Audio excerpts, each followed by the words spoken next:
Kuna kanuni nyingi za asili zinazoongoza maisha yetu. Licha ya juhudi kubwa tunazoziweka katika kazi, bado kanuni hizi zinafanya kazi. Katika kitabu cha Mithali sura ya 3 fungu la 1, Biblia inasema, kwa kila jambo kuna majira yake na wakati kwa kila kusudi chini ya mbingu.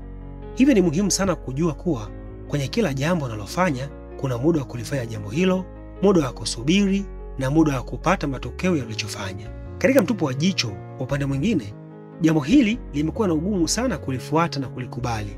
Watu wengi leo wanatamani kupata matokeo kwa haraka sana, pasina hata kusubiri. Na wakati hata wazee walishasema, mvumilivu hula mbivu na haraka haraka haina baraka. Suala hili halipo tu kwenye mambo yetu binafsi, bali hata kumwamini Mungu katika wakati wake imekuwa ni changamoto. Hili ni jambo la lazima.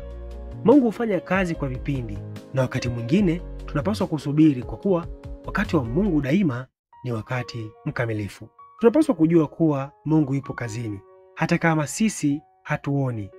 Kwa sababu haionekani kutokea wakati huu, haimaanishi kwamba haitatokea kabisa. Tunapopeleka neno la Mungu, tunakumbushwa kwamba Mungu ana wakati wake kwa kila jambo. Wakati tunaposubiri, Mungu anaandaa mioyo, anasogea nyuma ya pazia na anafanya kazi katika namna ambayo hatuwezi kuelewa. Katika kitabu chake cha Christ Object Lessons, ukurasa wa 355, mwandishi anaandika akisema, uongozi wa Mungu unatekeleza mpango wake wa wokovu wa roho kote duniani.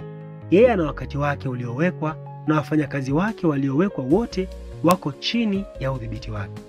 Kazi yetu ni kumwamini Mungu na kubaki waaminifu, tukijua kuwa yeye yupo kazini hata kama hatuwezi kumwona. Tusiruhusu uongo wa adui kutugawanya, bali tukusanyike kuwa mwili mmoja. Tukawaite watu kutoka kwenye machafuko hadi kwenye nuru ya ajabu ya ukweli wa Mungu. Swali ni je, utaendelea kumwamini Mungu katika wakati wake hata kama ukiona mambo hayaendi?